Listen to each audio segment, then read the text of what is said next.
Hi, my name is Maria Namoto from Consumer Credit Counseling Service, and we are going to be talking on how to file for bankruptcy.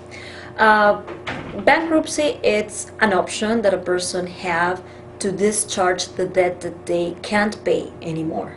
Of course, the bankruptcy should be the last resource, last option after trying several things, because this is something that's going to hit really hard on your credit report. It's going to be a public record that will stay there for 10 years.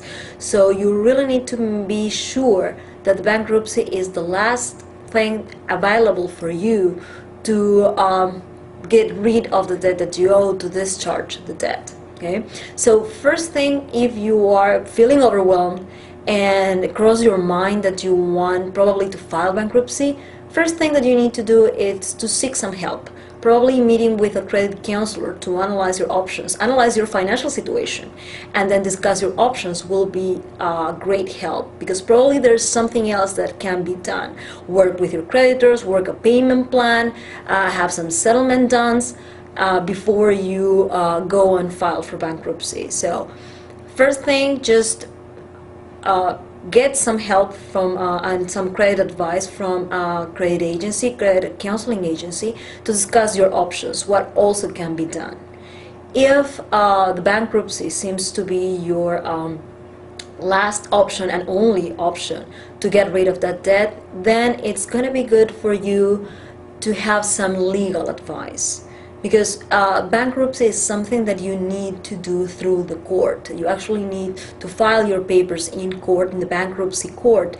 So it's good for you to have some legal advice, just to make sure that your papers are correct, that everything is presented, and your case is not going to be dismissed. Another thing why it's good for you to have legal advice and a counseling session, it's for you to know about the process of the bankruptcy. Since October 2005, the bankruptcy law changed, and now not everybody can apply for any kind of bankruptcy.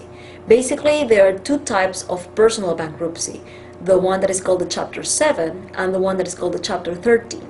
The Chapter 7 is the one that is also called the straight bankruptcy, where you include the debt and you can discharge 100% of what you are included in there. Discharge basically means that you are not going to be legally responsible to pay for that debt once it is discharged by the court.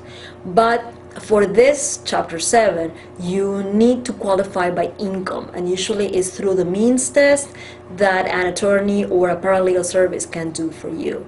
If you don't qualify for a 7, then they will see if you qualify for a Chapter 13. But a Chapter 13 works out a repayment plan that usually it's worked through the court. The court will review your papers and will assign you with a payment plan that will last in between 3 to 5 years, and it's when you are paid, when you paid off this repayment plan set by the court, that they will discharge the remaining amount of your debt. So this is the second bankruptcy, and it's also good for you to know, according to your situation, if you finally have decided to file for bankruptcy, what type of bankruptcy will be suitable for you.